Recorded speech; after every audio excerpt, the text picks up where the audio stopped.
자, 이번 시간에 우리 법인세 과세표준 및 세액 조정 계산서 관련되는 부분 내용 정리해 보겠습니다. 자, 우리 법인 과세표준 및 세액 조정 계산서의 세액 계산 범위는 각 사업연도 소득에 대한 법인세, 그 다음에 토지 등 양도소득에 대한 법인세, 기업 미완료 소득에 대한 납부할 세액, 이 부분인데요. 제가 설명드릴 부분은 이 두 가지, 각 사업연도와 관련되는 부분은 이미 거의 정리가 됐고, 토지 등 양도소득에 대한 부분은 다시 한번 정리를 해보도록 하겠습니다. 자, 토지 등 양도소득에 대한 과세에 관련되는 부분인데 적용 대상은 내국법인, 외국법인, 영리법인, 비영리법인 모두 적용이 된다라는 거고요. 특히 비영리법인도 적용 대상입니다.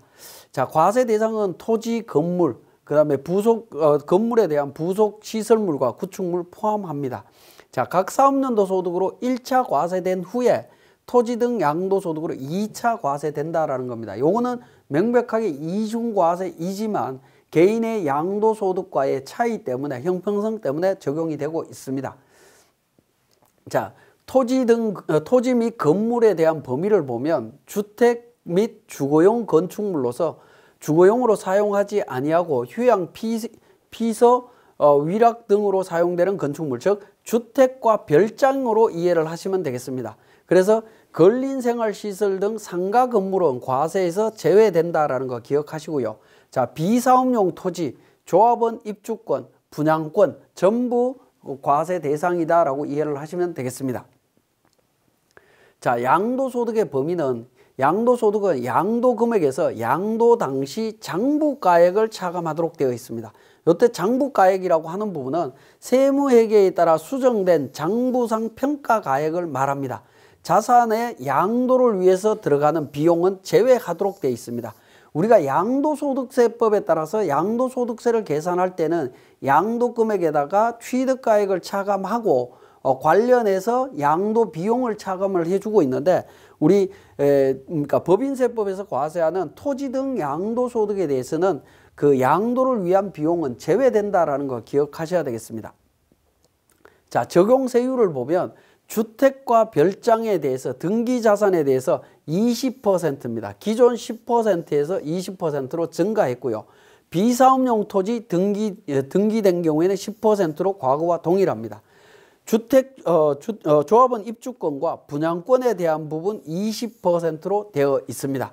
그래서 이 부분 주의해서 보실 필요가 있겠고, 자, 우리 조합원 입주권과 분양권에 대한 부분은 그러니까 올해부터 새로 도입된 내용으로 이해를 하시면 되겠습니다.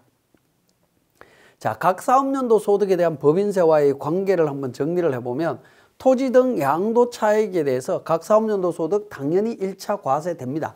그 다음에 토지 등 양도 소득에 대해서도 과세가 됩니다. 자, 2월 결손금은 어떻게 되느냐? 각 사업연도 소득에 대해서 공제가 됩니다. 당연히. 근데 토지 등 양도 소득에 대해서 그러니까 결손이 나온 부분이 있다라고 하면 그 부분은 공제되지 않습니다. 불공제된다라는 겁니다. 그죠? 결손금에 2월 기능이 있느냐라는 건데 각 사업연도 소득은 2월 기능도 있고 소급 공제도 있습니다. 그런데 토지 등 양도 소득에 대해서는 2월 공제가 불가능하고요. 소멸합니다. 소급 공제도 안 됩니다. 무신고 무납부 가산세 적용 시에는 어떻게 되느냐? 각 사업연도 소득에 대해서는 가산세가 적용이 됩니다. 근데 토지 등 양도소득에 대해서는 납부지형 가산세만 적용이 됩니다. 이 이야기는 뭐냐면 각 사업연도 소득에 대한 법인세는 신고를 했는데 토지 등 양도소득에 대해서는 신고를 못했다라고 할 때는 납부지형 가산세만 적용되는 걸로 이렇게 적용하시면 되겠습니다. 예, 우리 교재에 신고 부속 기타 서식이라고 해서 주식 등 변동상황명세서가 나옵니다. 자, 이 부분도 실무적으로는 굉장히 중요한 부분이기 때문에 아차하는 순간 가산세가 적용될 수 있습니다. 그래서 좀 주의를 하셔야 되는데 제출 의무자 보면 사업연도 중에 주식 등의 변동 상황이 있는 법인들은 제출한다. 이때 주식 등이라고 돼 있죠. 그죠? 등이라고 하는 부분은 이런 의미입니다. 주식 및 출자 지분을 말합니다. 자, 우리 주식 변동 상황명세서 이렇게 이야기하다 보니까 주식회사만 제출하는 거 아니냐 이렇게 이해하고 있는 분들이 있는데 주식 등이라고 할 때 등자에는 출자 지분으로 되어 있습니다. 주식을 발행하지 않는 법인들도 제출해야 됩니다. 자, 제출 대상 법인의 종류는 주식회사, 유한회사, 합자회사, 한명회사, 조합 등 전부 포함이 된다라고 보시면 되겠습니다. 자, 제출 기한은 법인세 과세표준 신고 기한까지 제출을 합니다. 자, 주식 등 변동의 의미입니다. 주식 등의 변동의 의미인데 매매, 증자, 감자, 상속, 증여, 출자 등에 의해서 당해 법인의 주주 등의 지분 비율, 보유 주식 액면 총액, 보유 출자 총액 등의 변동 상황이 있으면 제출하도록 되어 있습니다. 그래서 매매는 당연한 거고요. 증자, 감자, 상속 이런 부분들도 전부 포함이 되는 개념이다라는 겁니다. 그래서 이런 개념에서 주의하셔야 되겠습니다. 무상균등 감자로 주식수와 주식 총액 등이 변동되는 경우에도 포함이 된다라는 겁니다. 그죠? 무상균등 감자도 변동상황명세서 제출하셔야 됩니다. 자, 변동 내역은 정권거래세 신고, 양도소득세 신고 내역 등으로 확인하시면 되겠습니다. 자, 우리가 주식이 일반적으로 주식 변동이 일어나게 되면 정권거래세 신고나 양도소득세 신고를 다 우리 사무실에서 다 관리를 하게 됩니다. 특히 정권거래세 신고와 관련해서는 서면으로 수기로 세무서에 신고하기보다는 국세청 홈택스에서 전자신고 방식으로 신고하시는 게 좋습니다. 왜냐하면 3월 달에 법인세 신고할 때 신고 내용을 전부 다 조회해 보면 주식 변동에 대한 내용을 명확하게 확인하실 수가 있죠. 그렇기 때문에 정권거래세 신고 관련되는 부분을 전자로 신고하신 후에 확인해서 반영해 주시면 좋을 것 같습니다. 자, 주식을 이익 소각하는 경우에 주식 변동 상황명세서 작성 방법에 대한 내용이 나옵니다. 이익 소각을 하는 경우에 기말 총 발행 주식 수는 기초 총 발행 주식 수에서 이익 소각한 주식을 차감한 주식 수가 됩니다. 그러니까 주식 수 자체가 줄어드는데 결국에 뭐냐면 자본금은 변동되지 않습니다. 자본금은 변동되지 않기 때문에 그렇다 하더라도 기말에 보유 주식의 변동이 없는 나머지 주주들의 기말 보유 지분은 유통 주식에 대한 보유 지분율을 기재하는 거다라고 되어 있습니다. 그래서 유통 주식 수에 대한 지분율을 변동시켜서 적용해 주시면 되겠습니다. 그래서 이익 소각과 관련되는 부분도 주식 변동 상황 명세서 제출해야 된다라는 의미입니다. 자, 명세서 제출 제외가 되는 경우가 있습니다. 예외 사항이 있는데요. 제출 제외 주식의 범위가 되겠습니다. 주권 상장 법인은 제가 생략을 하겠습니다. 자, 비상장 법인 같은 경우에 해당 법인의 소액 주주가 소유하는 주식은 제외하도록 되어 있습니다. 자, 소액 주주라고 하는 부분은 자, 코스닥 상장하고 일반 상장 법인 이 부분은 제외하고요. 일반 법인에 대해서 액면 금액의 합계액이 500만 원 이하인 주주는 제외하도록 되어 있습니다. 제출을 안 해도 된다라는 거죠. 액면 금액의 합계액이 500만 원 이하인 사람들을 소액 주주라고 이야기를 합니다. 물론 상장이나 코스닥은 다릅니다. 다르지만 비상장인 경우에는 액면 가액이 500만 원 이하인 주주는 소액 주주로 보고 제출을 안 해도 됩니다. 자, 소액 주주인지 지배주주인지 판정은 어떻게 할 거냐 하는 건데 사업연도 개시일과 사업연도 종료일 현재 현황에 따르도록 되어 있습니다. 자, 지배주주는 어느 한 날이라도 해당되면 지배주주에 해당이 된다라는 겁니다. 자, 이렇게 되겠죠. 자, 개시일하고 사업연도 종료일하고 종료일입니다. 자, 지배주주, 개시일에 지배주주에 해당이 되고 종료일에 지배주주에 해당이 되면 당연히 지배주주입니다. 그죠? 지배주주에 해당이 됩니다. 자, 개시일이 아니고요. 종료일이 지배주주다라고 하면 이때도 지배주주에 해당이 됩니다. 마찬가지로 반대의 경우에도 지배주주에 해당이 됩니다. 둘 다 아닌 경우에만 지배주주가 아니다라고 보시면 되겠습니다. 어느 한 날이라도 해당되면 지배주주다라고 이야기를 했죠. 그죠? 그 다음에 소액주주는 어느 한 날이라도 해당되지 아니하면 소액주주로 보지 않는다라는 겁니다. 그죠? 소액주주로 보지 않는다. 자, 그러면 개시일에 소액주주고 종료일에 소액주주면, 그죠? 소액주주면 요 경우에는 소액주주다라는 겁니다. 그런데 어느 한 날이라도 해당되지 않으면 소액주주 아니고 소액주주다. 소액주주고 소액주주 아니다. 요 경우에는 어떻게 되겠습니까? 소액주주가 아니다라는 겁니다. 소액주주가 아니다라고 보는 겁니다. 마찬가지로 개시일에 소액주주 아니고 종료일에도 소액주주가 아니면 소액주주가 아닌 게 되는 거죠. 그러니까 소액주주에 해당이 되려면 개시일부터 종료일까지 같이 소액주주일 때만 소액주주로 볼 수밖에 없다라는 겁니다. 자, 요 소액주주에 해당되는 부분을 잘 판단을 하셔야 됩니다. 자, 주식 등 변동상환명세서 불성실 가산세 부분이 되겠습니다. 제출하지 않는 경우라든가 또는 변동사항을 누락하거나 불분명하게 제출하게 되면 액면가액의 1%를 가산세로 내야 됩니다. 자, 요 금액이 1%가 금액이 작을 수도 있는데요. 실질적으로 1% 적용해 보면 금액이 굉장히 큰 경우가 많습니다. 그래서 좀 조심을 하셔야 될 것 같습니다. 자, 세액 계산 및 신고서 납부 부분이 되겠습니다. 자, 납부 부분 관련되는 부분은 우리 세무사랑 프로를 통해서 정리하도록 하겠습니다. 자, 교재 650페이지에 세무사랑 프로 운영 방법에서 토지 등 양도소득에 대한 법인세, 과세 계산하는 과정을 살펴보도록 하겠습니다. 자, 손익계산서에 유형자산 처분 이익과 관련해서 우리 투자 부동산 매각이익 5천만 원 나와 있죠. 비사업용 토지다라고 나와 있습니다. 자, 투자 부동산에 대한 매각이익 취득부터 시작해서 양도일까지 정보 나와 있습니다. 자, 요 내용을 바탕으로 우리 계산해 보도록 하겠습니다. 자, 세액 계산 및 신고서에서 우리 과세표준 및 세액조정계산서 관련되는 부분이 있습니다. 자, 이 부분에서 각 사업연도 소득에 대한 부분은 당연히 반영이 되어 있을 거고요. 자, 그 다음에 하단 부분에 자, 오른쪽에 보시면 토지 등 양도소득이라고 있습니다. 자, 이 부분에 내용을 반영하는 부분이 되겠습니다. 자, 이 부분은 우리 신고서 소득 및 과세 표준에 보시면 토지 등 양도소득에 대한 법인세 산출 명세서가 있습니다.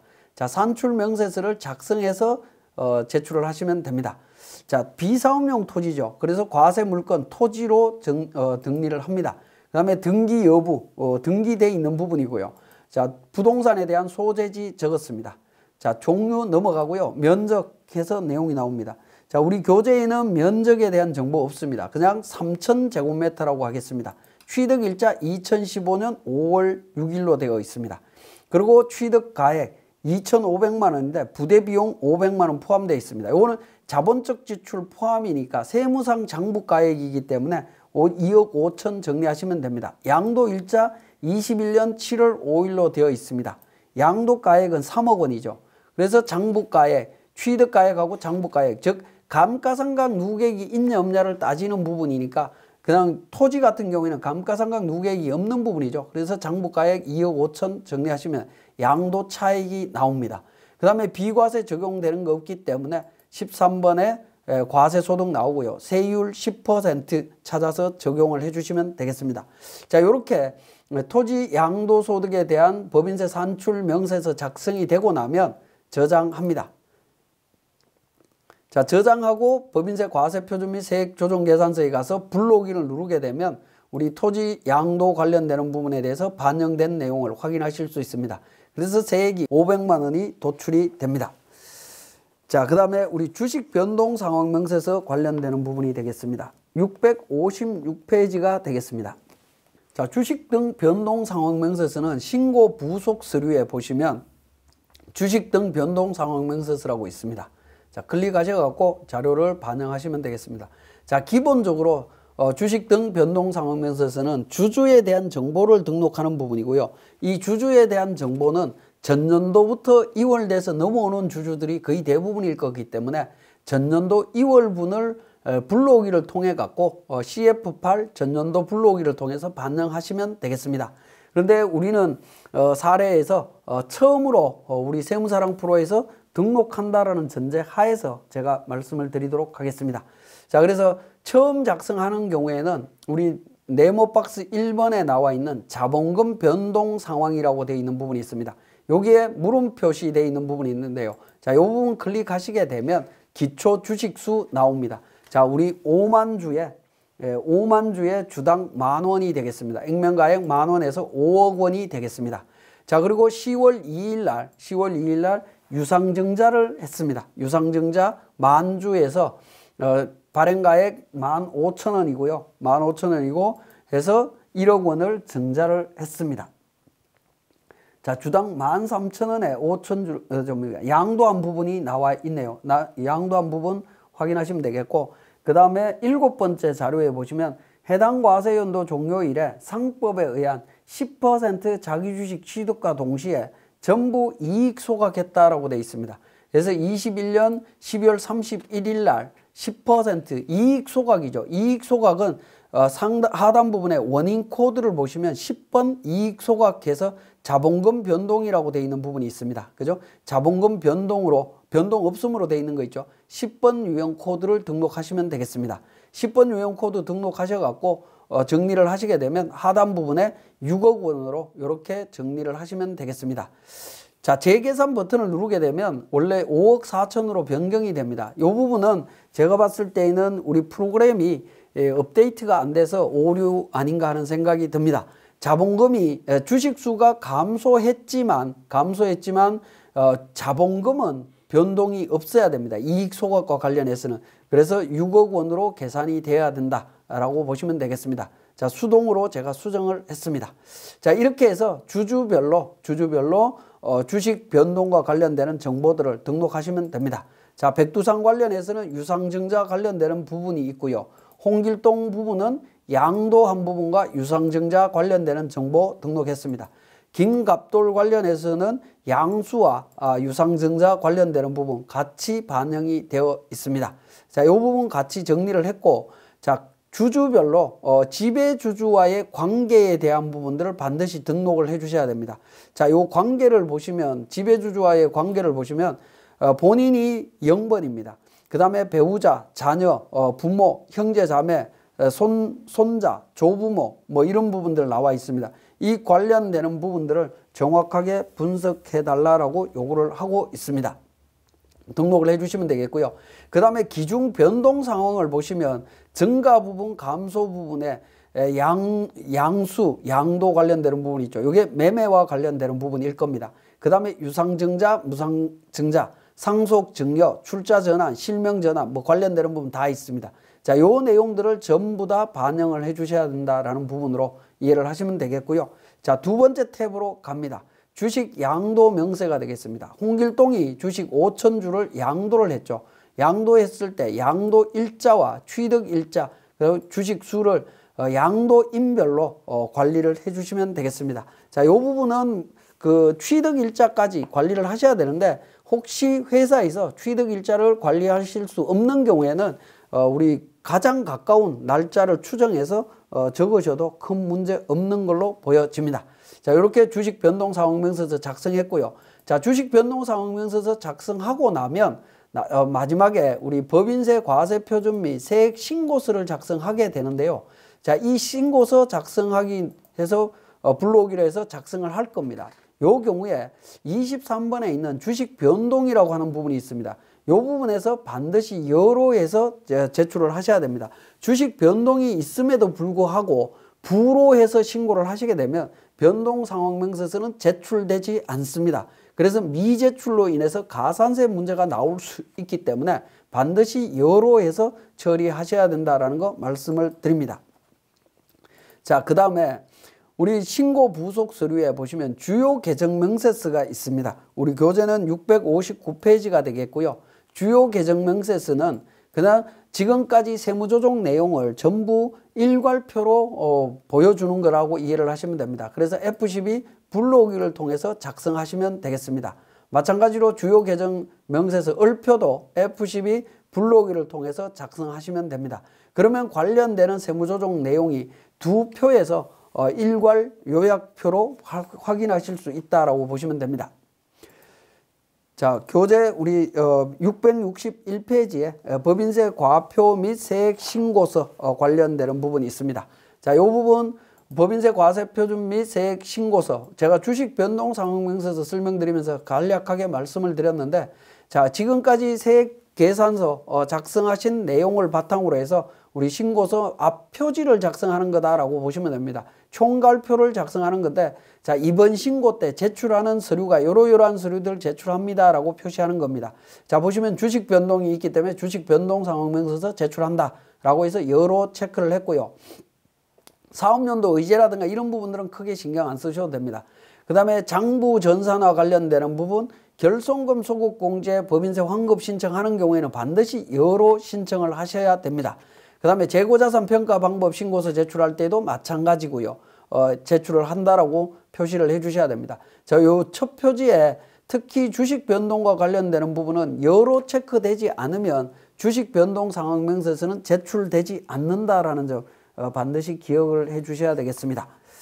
자, 납부서 작성과 관련되는 부분이 있는데 상단에 F8 납부서 인쇄라고 하는 게 있습니다. 자, 요 납부서 인쇄 기능을 통해 갖고 납부서 인쇄해서 납부하시면 되는데 요즘은 보통 전자로 신고하고 국세청 홈택스에서 납부서를 출력해서 제공을 하기 때문에 거기에 보면 가상계좌도 나와 있고 하기 때문에 우리 세무사랑 프로에서 인쇄되는 납부서보다는 우리 국세청 홈택스 신고한 후에 나오는 납부서로 활용하시는 것이 훨씬 좋을 것 같습니다.